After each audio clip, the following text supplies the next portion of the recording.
Jésus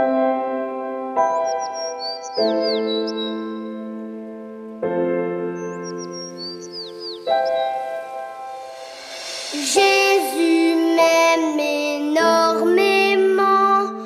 Dans la Bible, c'est écrit.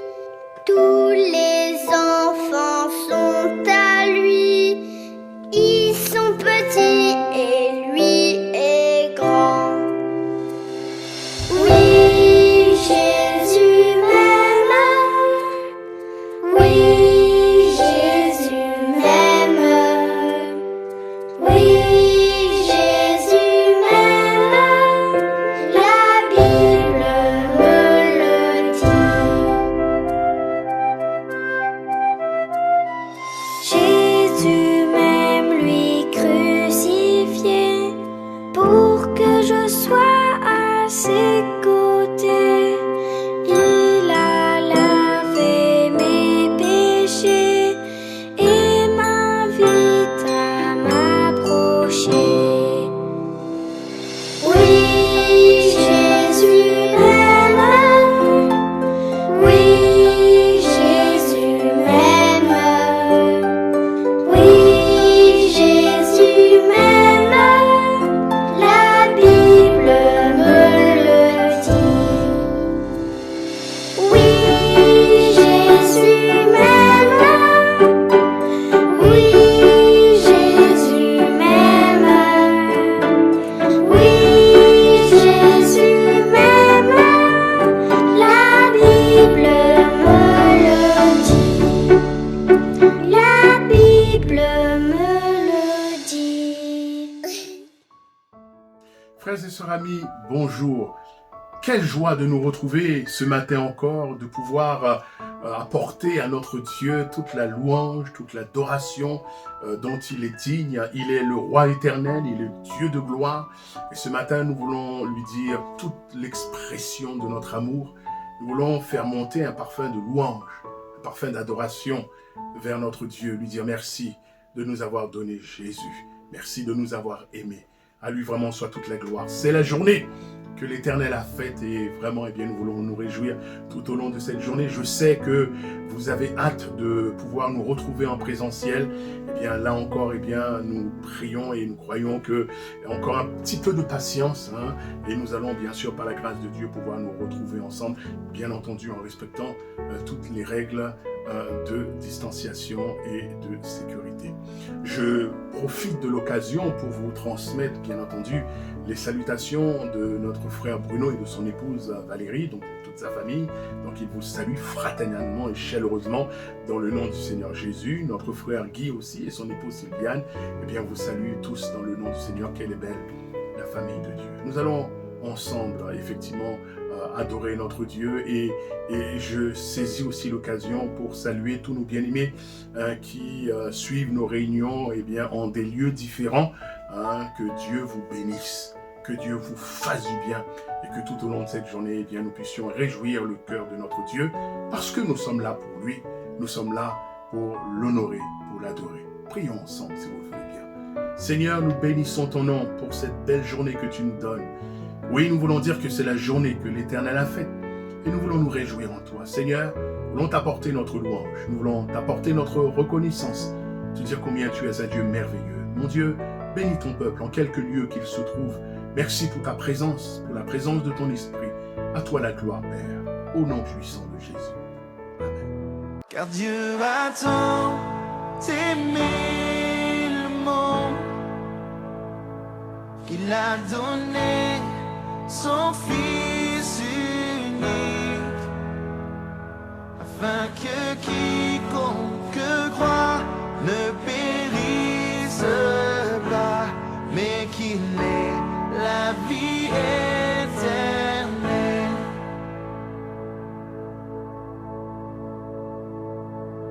Je regarde à la croix, je regarde à Jésus seul, car son amour m'a restauré, son amour m'a libéré. Car Dieu a tant aimé le monde qu'il a donné son Fils unique, afin que quiconque croit ne périsse pas, mais qu'il ait la vie éternelle.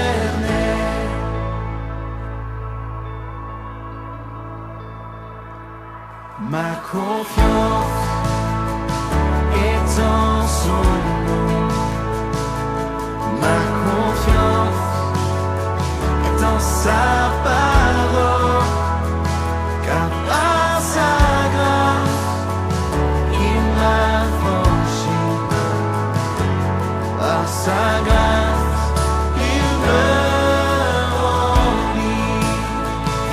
Car Dieu a tant aimé le monde qu'il a donné son Fils unique, afin que quiconque croit ne périsse pas, mais qu'il ait la vie éternelle.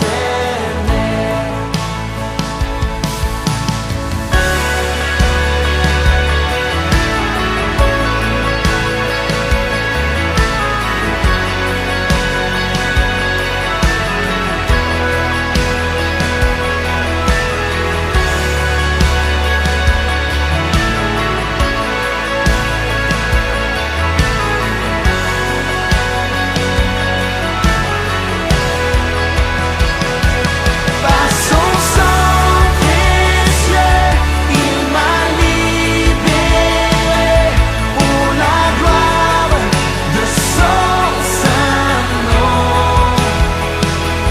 J'abandonne ma vie pour l'amour de Christ. Sa grâce m'a sauvé. Par son sang précieux, il m'a libéré pour la gloire de son saint nom. J'abandonne ma vie pour l'amour de Christ. Sa grâce m'a sauvé. Car Dieu a tant aimé le monde qu'il a donné son Fils unique, afin que quiconque croit ne périsse pas, mais qu'il ait la vie éternelle. Oh oui, qu'il ait la vie éternelle. L'amour de Dieu de loin surpasse ce qu'on peut dire. Un cœur humain, il est plus grand que les espaces. Même en l'abîme, il nous atteint. Pour le péché de notre monde, Dieu nous donna Jésus. Il nous pardonne aux paix profondes, il sauve les perdus. Verser de l'encre dans les ondes, changer le ciel en parchemin. Tendez la plume à tout le monde et que chacun soit écrivain. Vous dire tout l'amour du Père ferait tarir les eaux et remplirait la place entière sur ces divins rouleaux. L'amour de Dieu si fort, si tendre, est un amour sans fin. Tel est le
mes espoirs. Seigneur, tu sais mes craintes. Et mes mots sont bien trop petits pour dire tout l'amour que j'ai pour toi. Alors entends mon cœur, mon esprit qui te loue, entends le chant d'amour d'un enfant racheté. Je prendrai mes faibles mots pour te dire quel Dieu merveilleux tu es. Mais je ne pourrai pas te dire combien je t'aime. Alors entends mon cœur. Si tout comme la pluie, les mots pouvaient couler, et si j'avais l'éternité, je ne pourrais pas l'exprimer. Mais dans les battements de mon cœur, tu entendras toujours. Merci pour la vie, pour la vérité et pour le chemin. Alors entends mon cœur, mon esprit qui te loue, entends le chant d'amour d'un enfant racheté. Je prendrai mes faibles mots pour te dire quel Dieu merveilleux tu es. Je ne pourrai pas te dire combien je t'aime. Alors entends mon cœur.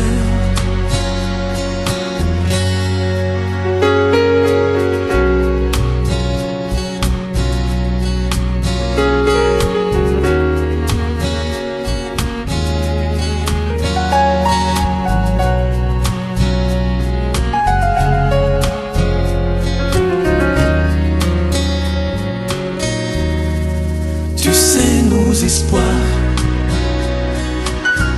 Seigneur, tu sais nos craintes, et nos mots sont bien trop petits pour dire tout l'amour que nous avons. Alors entends nos cœurs, nos esprits qui te louent. Entends le chant d'amour, de tout est racheté. Nous prendrons nos faibles mots pour te dire quel Dieu merveilleux tu es.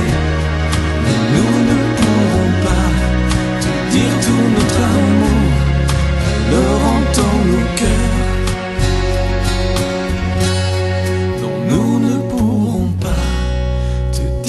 Notre amour, alors entends nos cœurs.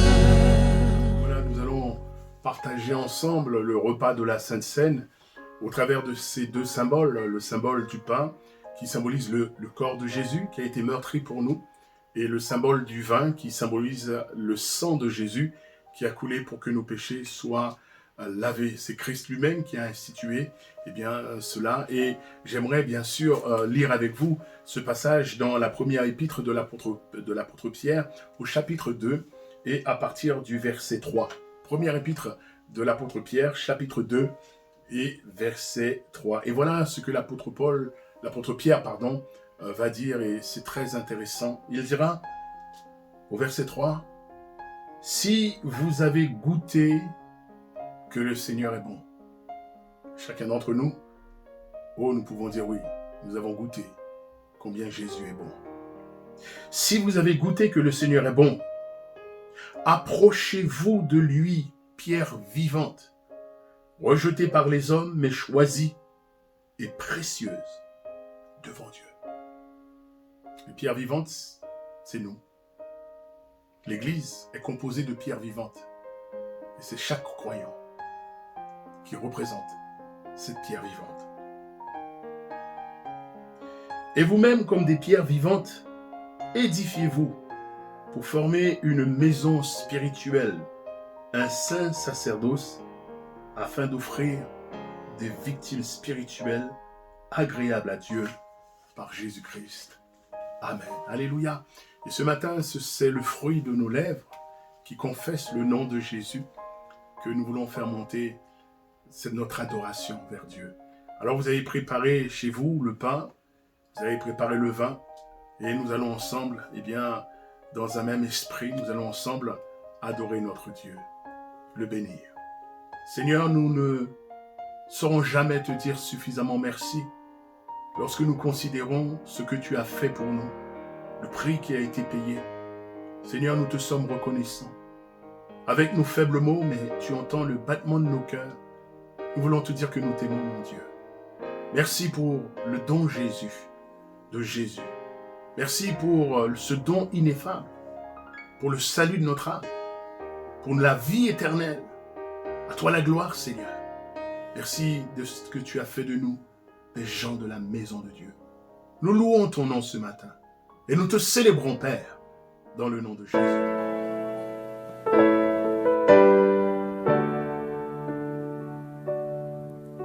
Il a donné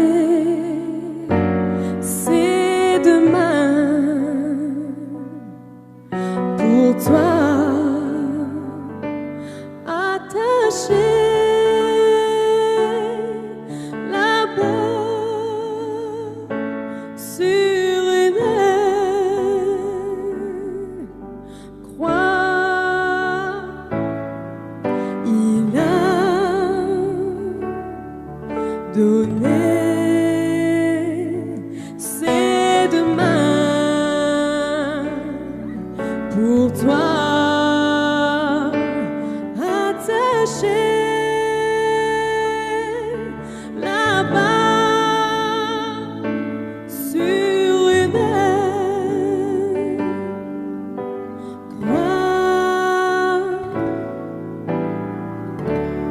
Alors qu'il était dans le jardin, ils sont venus pour l'arrêter. On voulait les en empêcher, mais il leur dit: ne faites rien. Comme Judas venait de l'embrasser, tous les soldats l'ont entouré. Ils l'ont saisi et emmené. Ils prétendaient vouloir le juger.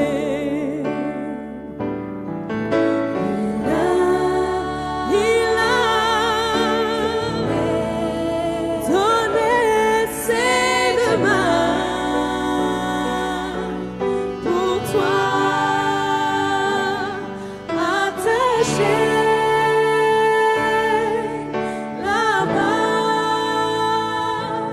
sur une Voilà, bien-aimés, nous allons ensemble ouvrir le Saint-Livre, ouvrir la parole de Dieu. Et je voudrais d'abord m'assurer que vous avez votre Bible. Que chacun d'entre vous, vous avez la parole de Dieu, parce que nous voulons être comme les chrétiens de Béret, c'est-à-dire que vérifier que tout ce que nous entendons est bien inscrit dans la parole de Dieu. Et c'est bien d'avoir la parole de Dieu, d'avoir la Bible, et de pouvoir ensemble tourner les pages. Alors, je vérifie, je regarde, voilà, tout au fond, ça va. Que Dieu soit béni pour sa divine parole. Voilà, nous allons ensemble ouvrir le Saint-Livre. Et ce matin, j'aimerais, mes amis, frères et sœurs, j'aimerais vous parler de l'amour inconditionnel de Dieu. L'amour inconditionnel de Dieu. Il peut arriver parfois que nous, êtres humains, que nous confondions l'amour de Dieu et l'amour humain. Il peut parfois, plus exactement, arriver que nous ramenions l'amour de Dieu au niveau de l'amour humain. Ce qui est une erreur, bien entendu, parce que l'amour de Dieu, c'est un amour si grand, si vaste, si puissant, si extraordinaire, beaucoup plus grand que l'amour humain. L'amour humain est très souvent conditionné, c'est-à-dire souvent dans l'état d'esprit, lorsque nous considérons l'amour humain, c'est « je t'aime » à condition que tu sois gentil ou que tu sois sage. Je t'aime à condition que tu fasses ceci ou que tu fasses cela. Je t'aime si tu ne vois pas mes défauts, mon mauvais caractère. Je t'aime surtout si tu ne m'énerves pas. Quelle différence, mes amis, quelle différence avec l'amour de Dieu. Dieu nous dit, je t'aime. Point final. Dieu ne nous dit pas, je t'aime à condition que, je t'aime si, non. Dieu nous dit, je t'aime, et c'est un point final. Vous savez, mes amis, même le plus méchant des méchants est aimé de Dieu. Alors, comprenez-moi bien, Dieu n'aime pas la méchanceté. Dieu n'aime pas le mal, bien entendu. Mais Dieu aime l'être humain. Et souvent, nous disons dans notre langage que Dieu n'aime pas le péché. Mais Dieu aime le pécheur. Et ce matin, je voudrais m'arrêter quelques instants avec vous pour vous parler de l'amour inconditionnel de Dieu. Dieu n'a pas attendu que nous l'aimions pour nous aimer. Dieu n'a pas attendu que nous soyons sages, que nous soyons gentils pour nous aimer. Non, bien au contraire, bien au-delà, bien avant cela. Dieu n'a même pas attendu que nous ayons accepté Jésus pour nous aimer, mais il nous a aimés bien avant cela. Bien avant cela. C'est ce que nous dit l'apôtre Paul dans l'épître aux Romains, au chapitre 5, versets 6 à 8. L'apôtre Paul dira ceci, Romains chapitre 5, versets 6 à 8. Car lorsque nous étions encore sans force, Christ au temps marqué est mort pour des impies. À peine mourrait-on pour un juste, quelqu'un peut-être mourrait pour un homme de bien. Mais écoutez bien, verset 8. Mais Dieu prouve son amour envers nous. Alléluia. Dieu prouve son amour envers nous. En ce que lorsque nous étions encore des pécheurs, Christ est mort pour nous. Alléluia. Lorsque nous étions encore des pécheurs, Christ est mort pour nous. La Bible du Semeur donne une autre variante. Je lis pour vous selon la version de la Bible du Semeur. Et il est dit, « Mais voici comment Dieu nous montre l'amour qu'il a pour nous. Alors que nous étions encore des pécheurs, le Christ est mort pour nous. Nous étions encore des pécheurs, mais mes amis, frères et sœurs, Dieu nous aimait déjà. En fait, nous ne l'aimions pas encore, mais lui, il nous aimait déjà. Oh, que Dieu soit béni. L'apôtre Jean dira, dans Jean chapitre 3, verset 16, vous connaissez bien ce verset, « Car Dieu a tant aimé le monde qu'il a donné son Fils unique, afin que quiconque croit en lui ne périsse point, mais qu'il ait la vie éternelle. » Alléluia. Dieu a aimé le monde et il a donné son Fils. Dieu n'a pas attendu que nous l'aimions pour donner Jésus. Mais il l'a donné parce que lui déjà, il aimait l'humanité. Il nous aimait. Dieu nous aime avec connaissance. C'est-à-dire qu'il connaît tous nos mauvais côtés, nos mauvais caractères. Mais Dieu a décidé quand même de nous aimer. Alléluia. Il a décidé quand même de nous aimer. Bien sûr, mes amis, cet amour de Dieu, une fois que nous l'acceptions, nous l'accueillons dans notre cœur, eh bien, l'amour de Dieu nous transforme, l'amour de Dieu nous change, l'amour de Dieu, bien sûr, par l'action du Saint-Esprit dans notre cœur et dans notre vie, eh bien, nous métamorphose, fait de nous, eh bien, des hommes et des femmes nouveaux, changés, transformés par la puissance de Dieu, par sa parole et par son amour. L'amour inconditionnel de Dieu. C'est ce dont j'aimerais m'entretenir avec vous. Nous pouvons lire dans le livre du prophète Ésaïe, j'aimerais lire ce passage avec vous, dans le livre du prophète Ésaïe, au chapitre 54, versets 7 à 10. Ésaïe, chapitre 54, versets 7 à 10. Et nous lisons ensemble. Et je lis aussi pour vous. Voilà ce qu'il est écrit. Ésaïe chapitre 54, versets 7 à 10. Il est écrit. Quelques instants, je t'avais abandonné, mais avec une grande affection, je t'accueillerai. Dans un instant de colère, je t'avais un moment dérobé ma face. Mais avec un amour éternel, j'aurai compassion de toi. Dit ton Rédempteur, l'Éternel. Il en sera pour moi comme des eaux de Noé. J'avais juré que les eaux de Noé ne se répandraient plus sur la terre. Je jure de même de ne plus m'irriter contre toi et de ne plus te menacer. Écoutez bien, verset 10. Quand les montagnes s'éloigneraient, quand les collines chancelleraient, mon amour ne s'éloignera point de toi, et mon alliance de paix ne chancellera point, dit l'Éternel qui a compassion de toi. Alléluia. Prions si vous le voulez bien. Merci mon Dieu pour ta parole. Ta parole, elle est pour nous source de vie. Elle est pour nous une nourriture, mon Dieu. Oh Seigneur, aide-moi à pouvoir la communiquer comme tu le souhaites. Et permets à chacun d'entre nous, Seigneur, de dévorer ta parole. Ta parole, elle est bonne, mon Dieu. Ma prière, c'est que ce matin, par le Saint-Esprit, tu visites les familles, les foyers. Chacun qui est là derrière son poste, peut-être tu connais la situation des uns et des autres, mon Dieu. Ceux qui traversent peut-être des moments difficiles, ceux qui souffrent peut-être. Seigneur, visite-les, s'il te plaît. Et que ce matin, au travers de ta parole, mon Dieu, les cœurs soient fortifiés, vivifiés par toi. Seigneur, merci de prendre toute la place par le Saint-Esprit.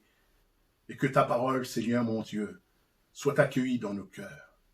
Au nom puissant de Jésus. Amen. Une autre version de ces versets que nous venons de lire, verset 10, j'aimerais lire pour vous selon la version de la Bible du Semeur. Et écoutez bien. Écoutez bien. Verset 10 d'Ésaïe 54, selon la traduction de la Bible du Semeur, il est dit « Même si les montagnes se mettaient à bouger, même si les collines venaient à chanceler, mon amour envers toi ne bougera jamais. Mon alliance de paix ne chancellera pas, déclare l'Éternel, rempli de tendresse ou de compassion pour toi. Oh, mes amis, frères et sœurs, permettez-moi ce matin, permettez-moi de vous dire que cette parole, c'est une parole qui décoiffe. Si j'avais une perruque, je la retrouverais par terre.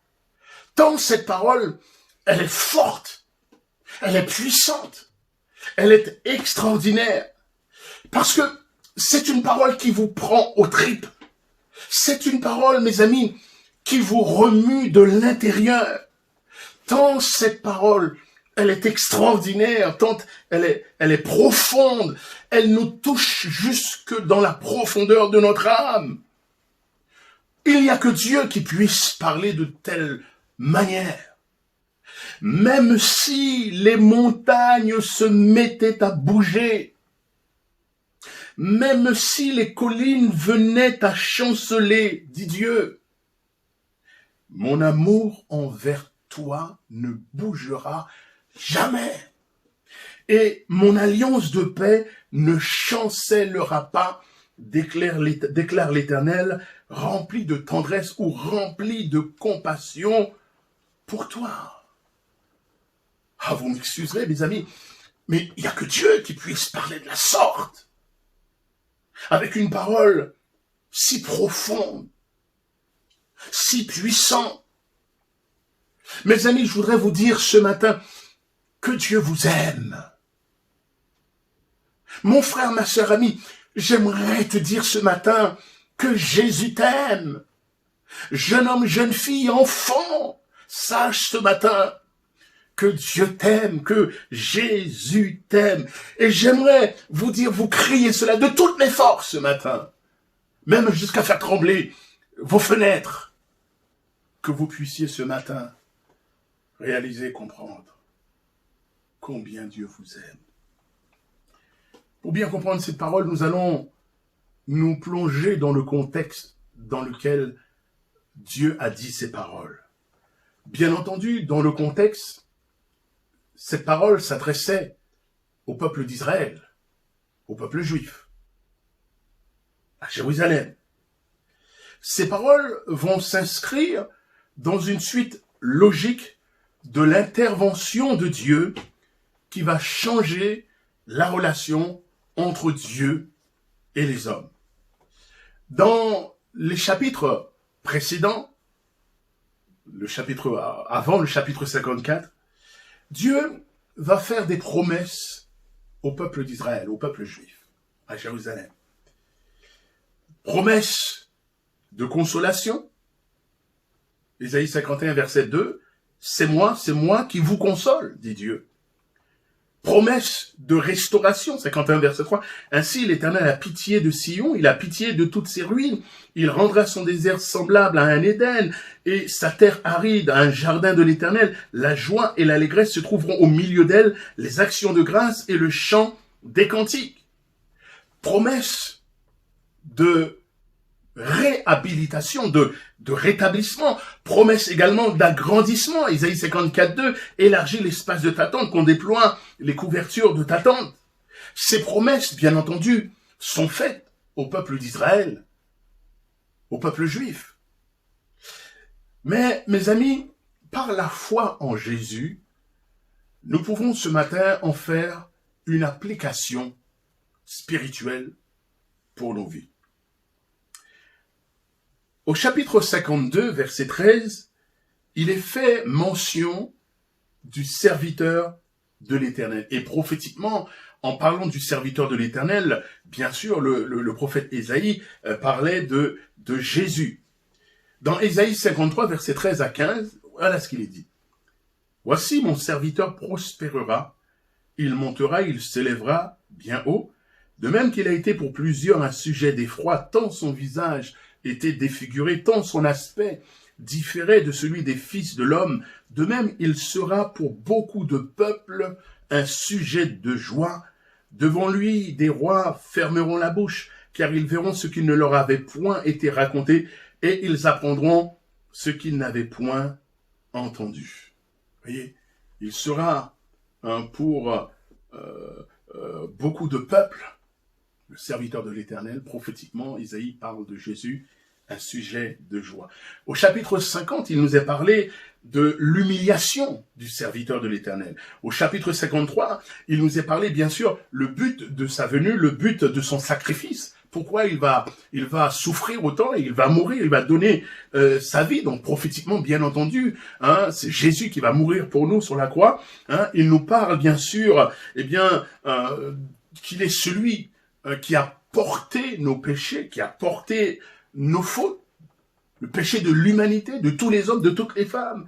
Il a reçu le châtiment qui était destiné aux hommes. Il a reçu ton châtiment, mon châtiment, notre châtiment. Il est celui qui a intercédé pour les humains et il est aussi celui qui justifie les hommes devant Dieu. Au chapitre 54, maintenant, l'œuvre de Christ va se faire du serviteur de l'Éternel. Alors la paix, bien sûr, va être possible et cette paix, elle est basée, elle est fondée, mes amis, sur l'amour de Dieu. À cause du péché, le péché rendait impossible au peuple d'Israël d'obéir à toute la loi de Dieu dans son intégralité. Leur nature pécheresse rendait cela impossible.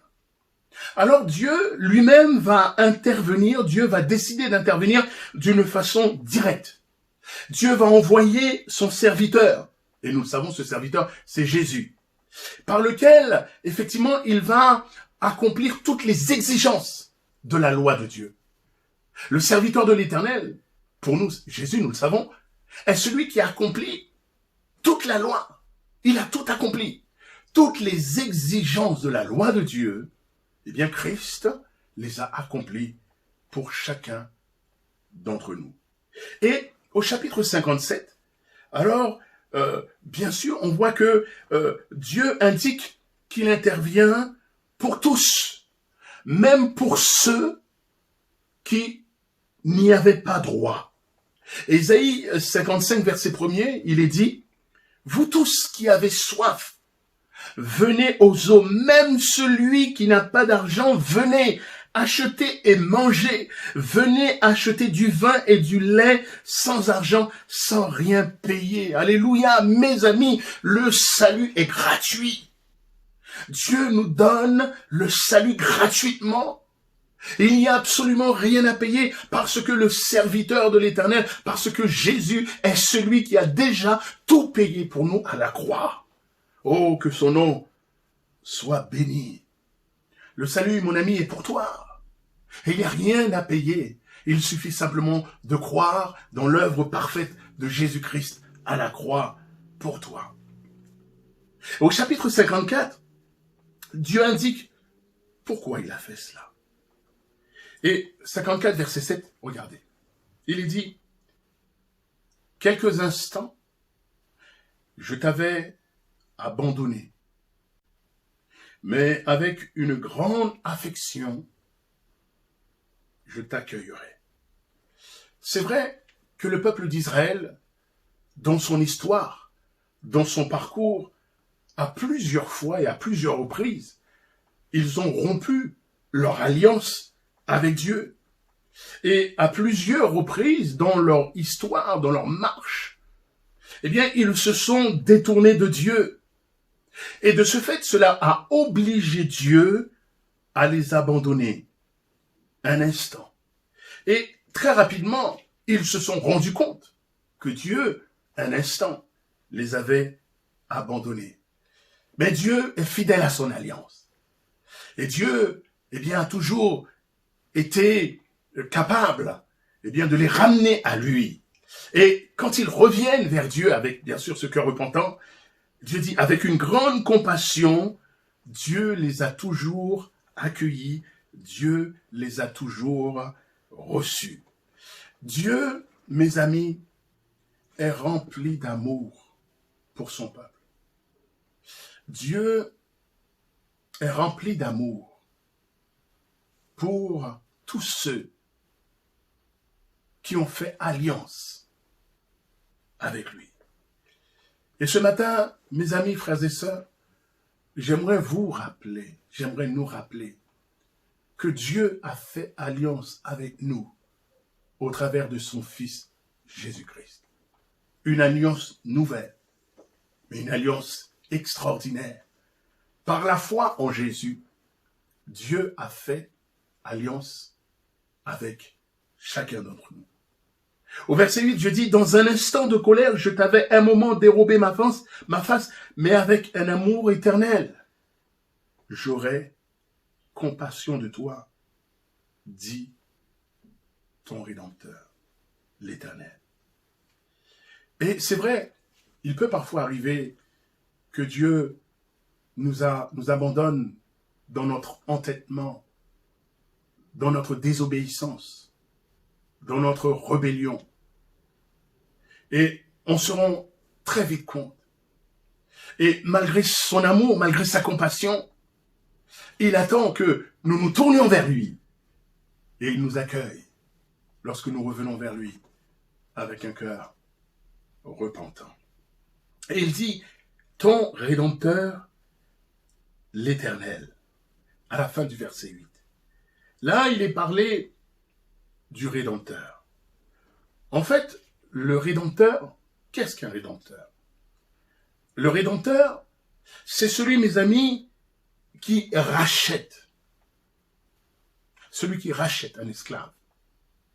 Et il le rachète non pas pour s'approprier l'esclave qui a été racheté, mais en fait, il le rachète dans le but de lui rendre sa liberté, de lui rendre sa dignité. Aux États-Unis, il y a une célèbre place qui s'appelle la place de la rédemption. Parce que sur cette place, bien souvent, il y avait, lors de la vente des esclaves, il y avait des hommes qui venaient et qui rachetaient ces esclaves.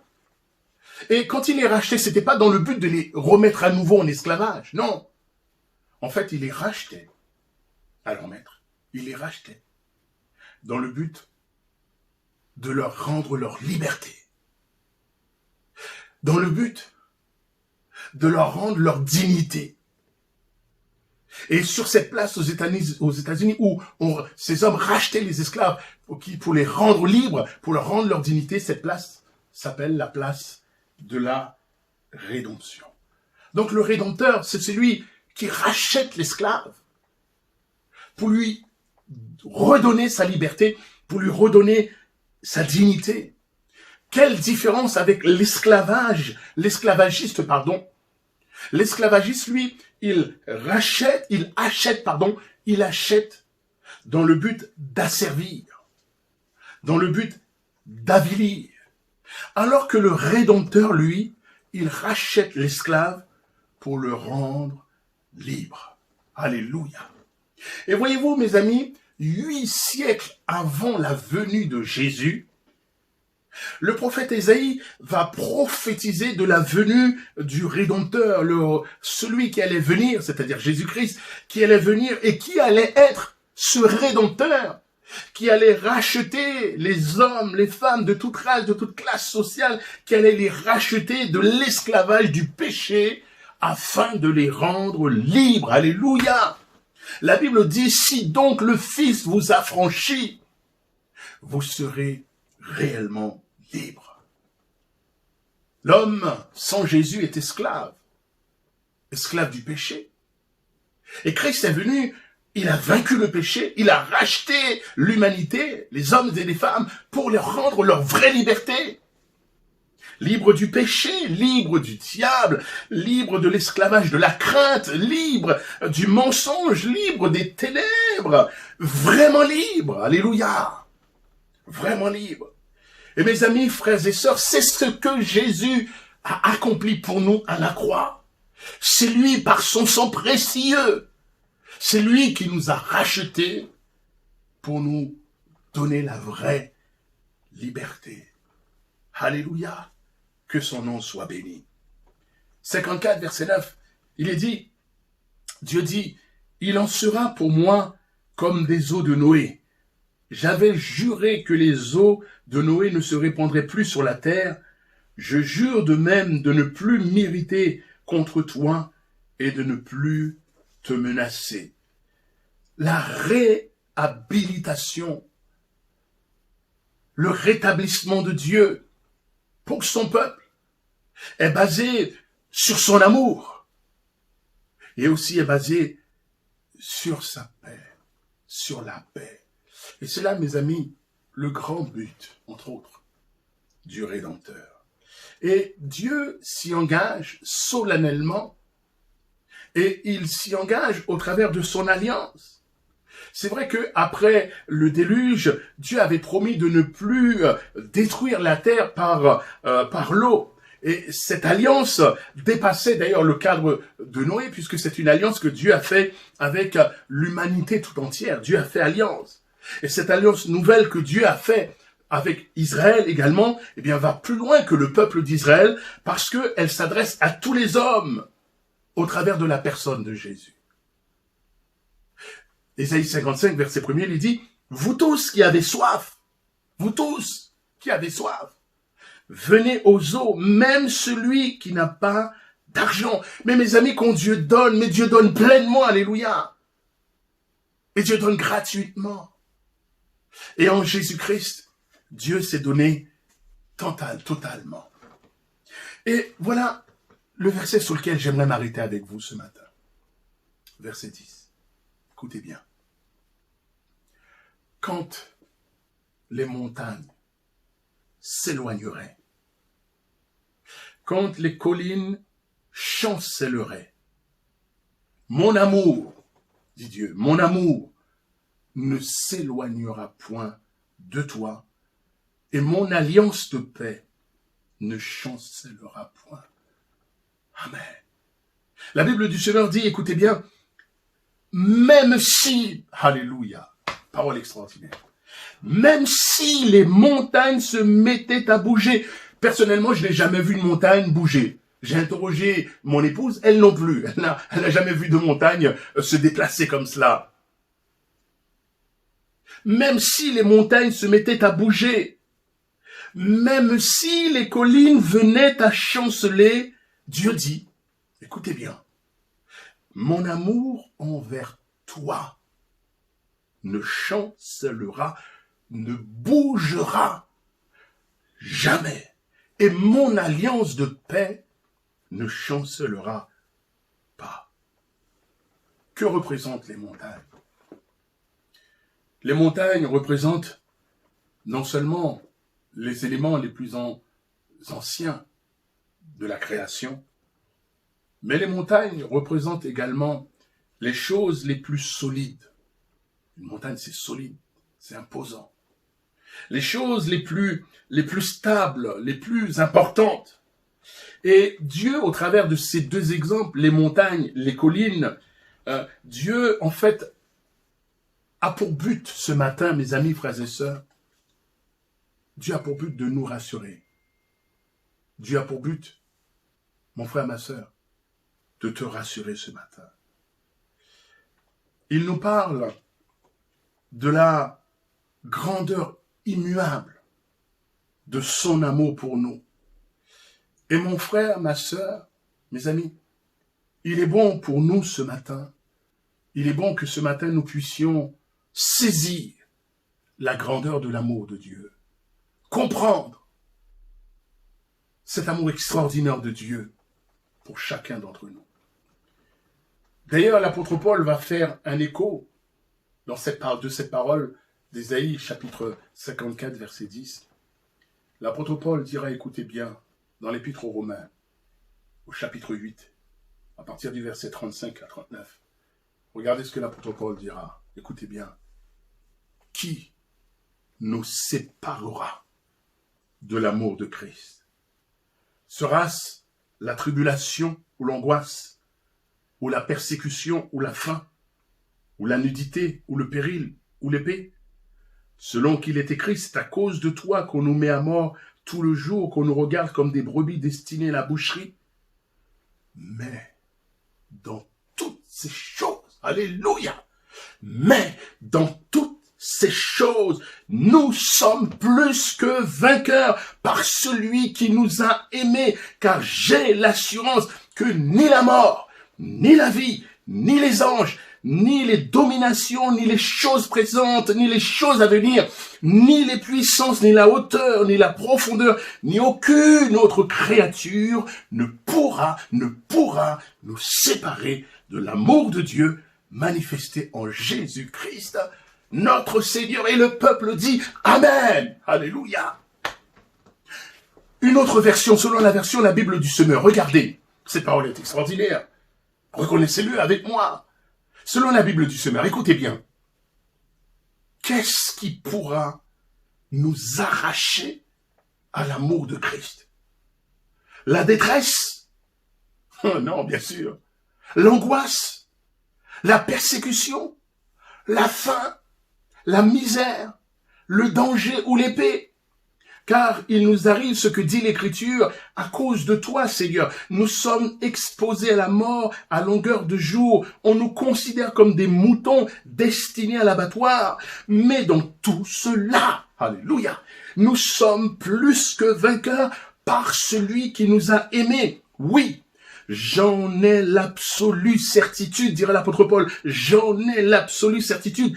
Ni la mort, ni la vie, ni les anges, ni les dominations, ni le présent, ni l'avenir, ni les puissances, ni ce qui est en haut, ni ce qui est en bas, ni aucune autre créature, rien ne pourra nous arracher à l'amour que Dieu nous a témoigné en Jésus-Christ, notre Seigneur. Alléluia. C'est un écho que l'apôtre Paul fait à Isaïe 54 et au verset 10. Cela, mes amis, nous parle ce matin. Cela nous parle ce matin de la force, de l'amour de Dieu pour toi. Oui, pour toi, pour chacun d'entre vous, pour chacun d'entre nous. C'est vrai, comprenons-le bien. Parfois, quand tout semble aller mal autour de nous ou dans notre vie,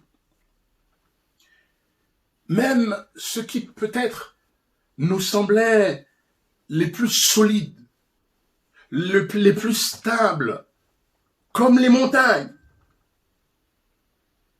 et ça peut être le couple, la famille, le travail, la santé, les finances, les amis. Toutes ces choses qui sont peut-être comme des montagnes, mais qui, peut-être pour les uns les autres, nous semblaient tellement stables, tellement solides, ou tellement importants. Mes amis, ces choses sont autant de collines, sont autant de montagnes que nous pouvons croire sûres, solides. Et quand ils se mettent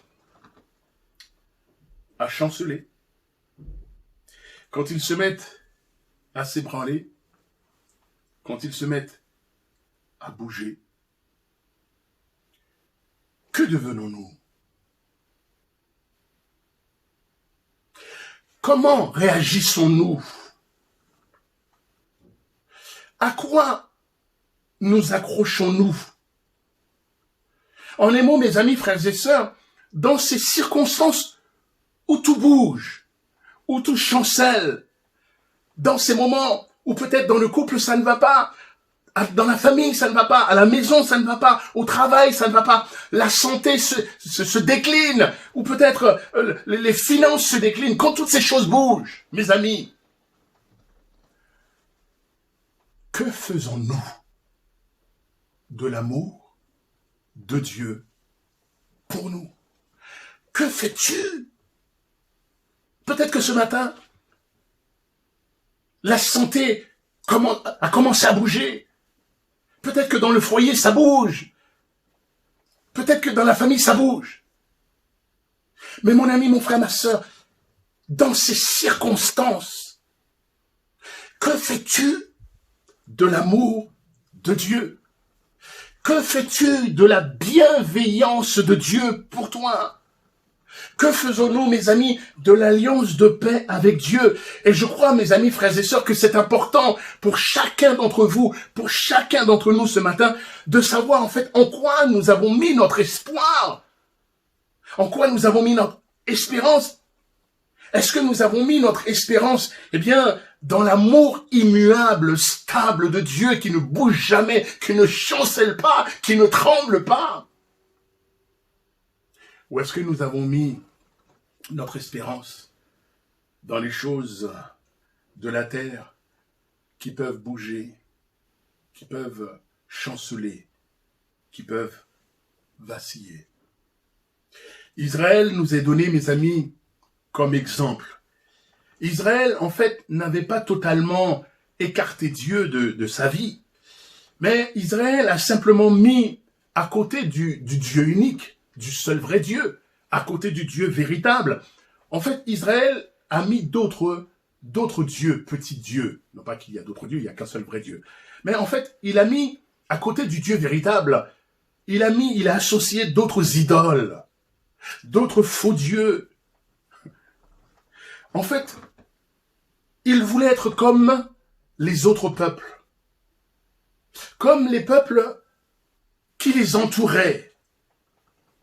Et les peuples qui entouraient Israël, eh bien, avaient chacun un Dieu pour chaque chose. Ils avaient un Dieu pour le soleil, un Dieu pour la pluie, un Dieu pour la fertilité, un Dieu pour le bonheur, un Dieu pour la paix, un Dieu pour la guerre, etc., etc. Et c'est vrai, en ce sens, nous ressemblons aussi au peuple d'Israël. Dans ce sens, bon nombre de chrétiens, bon nombre de chrétiennes ont le même comportement que le peuple d'Israël. En fait, dans le sens où nous leur ressemblons, il nous arrive parfois, il arrive à ces chrétiens, de segmenter leur vie, de fractionner leur vie, de compartimenter leur vie. Alors il y a dans leur vie, il y a le compartiment famille, ensuite il y a le compartiment couple, il y a un autre compartiment travail, compartiment santé, compartiment argent, compartiment études, compartiment église, compartiment Dieu, compartiment loisirs, etc., etc. Et mes amis, en faisant cela, eh bien, nous ne voyons pas, en fait, nous ne voyons pas que toutes ces parties, tous ces compartiments, en fait, que nous faisons dans nos vies, tous ces compartiments, en fait, sont liés. Elles sont liées ensemble. Pourquoi? Parce que notre vie, mes amis, ta vie, mon frère, ma sœur, notre vie est un tout. Notre vie est un tout. Et c'est vrai que parfois, on s'agite, on s'inquiète, on se stresse, parce qu'on s'occupe de tels compartiments de nos vies. Par exemple, si la santé vient à décliner, on s'occupe du compartiment santé. Si le compartiment couple vient à s'ébranler, alors on s'occupe du compartiment couple. Si ce sont les finances qui déclinent, alors on s'occupe du compartiment finances. Et en faisant cela, nous ne tenons pas compte du reste de la réalité de nos vies. J'aimerais vous dire ce matin, mes amis, frères et sœurs, que nos vies ne sont pas des compartiments. Parfois, on court d'un compartiment à un autre compartiment, on se fatigue, on se stresse, on s'épuise physiquement, moralement. Et lorsque un de ces compartiments chancelle, comme je l'ai dit, compartiment santé qui décline, compartiment peut-être travail, compartiment famille, compartiment couple, alors, bien souvent, vous vous retrouvez très vite déstabilisé. Tu te retrouves très vite déstabilisé, abattu, bouleversé, effrayé. Et j'aimerais te dire ce matin, mon frère, ma sœur, notre vie est un tout. Quand Dieu regarde notre vie, quand Dieu nous regarde, Dieu ne nous regarde pas comme étant des compartiments, mais Dieu nous voit comme étant un tout. Il nous voit comme un tout. Et ce matin, il nous faut apprendre, il vous faut apprendre, il te faut apprendre à remettre entièrement ta vie entre les mains de Dieu, pas un compartiment de ta vie. Comme si tu dis, Dieu, il faut que tu viennes dans ce compartiment, dans les autres compartiments. Non, tu n'y entres pas. Non! Dieu te voit comme un tout. Et c'est toute ta vie. C'est toute notre vie qu'il faut remettre à notre Dieu. Pourquoi? Parce que Dieu nous aime entièrement. Alléluia. Dieu n'aime pas seulement un compartiment dans notre vie, mais Dieu nous aime entièrement. Dieu vous aime, Dieu nous aime totalement, Dieu nous aime parfaitement et Dieu s'occupe de notre vie entière. Gloire à Dieu. Dieu ne s'occupe pas d'un compartiment de ta vie seulement, mais Dieu veut s'occuper de ta vie entière, de toute ta vie entièrement. Et ce matin, eh bien, il nous invite à lui remettre entièrement notre vie. Parce que la promesse de Dieu, mes amis, frères et sœurs, la promesse de Dieu, elle est certaine. C'est une promesse certaine. Écoutez bien, je vous la relis. Pour le peuple d'Israël, mais pour lequel nous pouvons faire une application par la foi en Jésus. Même si les montagnes se mettaient à bouger, même si les collines venaient à chanceler, écoute bien, mon amour envers toi, dit Dieu, mon amour envers toi ne bougera jamais, et mon alliance de paix ne chancellera pas.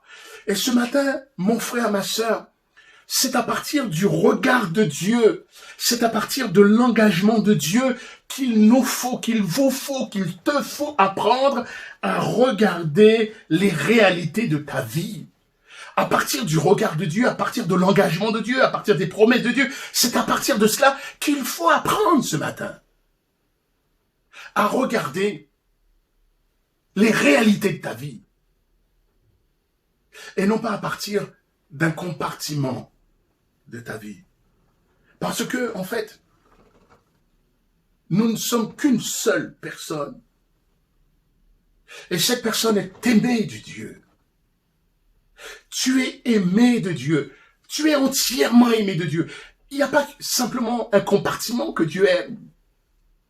Mais Dieu t'aime totalement. Jésus t'aime totalement. Jésus t'aime entièrement.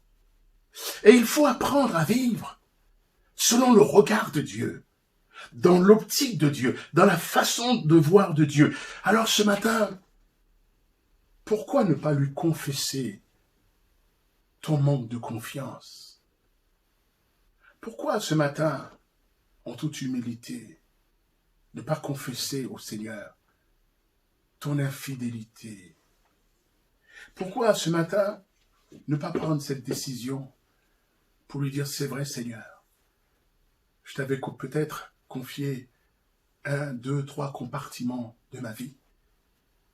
Mais ce matin, c'est toute ma vie, c'est ma vie entière que je veux te confier. Je veux te confier ma famille, je veux te confier mon couple, je veux te confier ma santé, je veux te confier mon travail, je veux te confier mes enfants, je veux te confier mes amis, toutes choses. Pas seulement un compartiment, mais ta vie entière. Même s'il y a des éléments qui peut-être que tu penses être stables, mais qui sont en train de bouger. Il faut confier toute ta vie. Parce que Dieu ne s'occupe pas d'un compartiment de ta vie. Mais Dieu veut s'occuper de ta vie entière. L'amour de Dieu pour nous ne vacillera pas, ne chancellera pas. Et son alliance pour toi, son alliance pour nous, ne vacillera également, ne vacillera pas. J'aimerais terminer avec ces paroles. Aux yeux de Dieu, ta vie n'est pas un compartiment. Mais ta vie est un tout. Tu es un être entier. Et c'est de toute ta vie que Dieu veut s'occuper. Comprends-le bien ce matin. Pas d'une partie de ta vie, ta santé, ton couple, ta famille, tes enfants, tes finances, etc. Pas d'un compartiment de ta vie. Mais Dieu veut s'occuper de ton être tout entière. Parce que Dieu te voit non pas comme un grand casier, mais Dieu te voit comme un tout. Et c'est important d'apprendre, de savoir remettre, eh bien, tout ton être entre les mains du Seigneur. Vous savez, mes amis, une alliance, elle est effective lorsque les deux parties sont d'accord.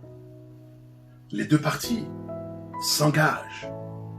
Dieu veut donner sa paix. Dieu veut nous aider parce qu'il sait que tu as besoin de son aide. Il le sait. Dieu veut t'aider ce matin. Mais il faut que tu l'acceptes également. Et pourquoi Dieu veut t'aider? Pourquoi Dieu veut agir pour toi? Il le dit au verset 10, à la fin du verset 10. Dit l'Éternel, qui a compassion de toi. Dieu a compassion de nous. Dieu a compassion de toi. Le mot compassion marche avec miséricorde. En hébreu, ça veut dire avoir un cœur qui brûle pour l'autre. Alors ce matin, j'aimerais te dire, mon frère, ma sœur, prends courage. Prends courage parce que Dieu a un cœur qui brûle d'amour pour toi. Dieu a un cœur qui brûle d'amour pour toi. Alors oui, ma soeur, mon frère, prends courage. Même si les montagnes se mettent à bouger, même si les collines venaient à chanceler, les choses qui sont pour toi peut-être les plus stables, les plus importantes, même si ces choses venaient à bouger, à trembler, à s'affaisser, à décliner. Mon amour pour toi, dit Dieu, l'amour de Dieu pour toi ne bougera jamais. L'amour de Dieu pour toi ne bougera jamais. Alors puisses-tu comprendre ce matin qu'aux yeux de Dieu, tu n'es pas quelqu'un de fractionné.